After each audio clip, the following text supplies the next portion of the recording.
আজি উন্মোচন কৰা হ'ল বোটানিকেল গাৰ্ডেন ফেন্সি বজাৰ জেল ৰোডত।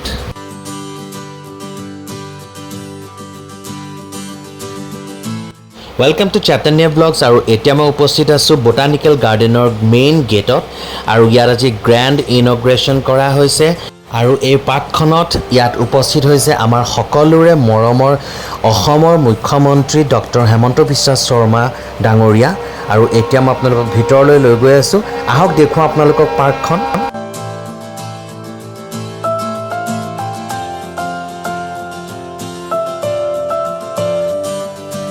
আৰু এই বোটানিকেল গাৰ্ডেনখন নিৰ্মাণ কৰি উলিওৱা হৈছে জেলৰ যি পুৰণি মাটি আছিলে, জেল ৰোডৰ যি পুৰণি জেল আছিলে আমাৰ গুৱাহাটীৰ, সেই জেলখনৰ যি মাটি আছিলে সেই মাটিখিনি পাৰ্কিং প্লেচ হিচাপে ব্যৱহাৰ হৈ আছিলে আৰু সেই মাটিতেই বোটানিকেল গাৰ্ডেন নামৰ এই পাৰ্কখন নিৰ্মাণ কৰা হয়।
আৰু বোটানিকেল গাৰ্ডেন উন্মোচন কৰি ওলাই যোৱাৰ ক্ষণতে লগ পালো আমাৰ সকলোৰে মৰমৰ মামা ডক্টৰ হেমন্ত বিশ্ব শৰ্মা ডাঙৰীয়া।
গুৱাহাটীৰ আটাইতকৈ বিজি এৰিয়া ফেন্সি বজাৰ আৰু জেল ৰোডৰ মাজমজিয়াত মামাই আমাক ইমান ধুনীয়া পাৰ্ক এখন উপহাৰ হিচাপে দিলে।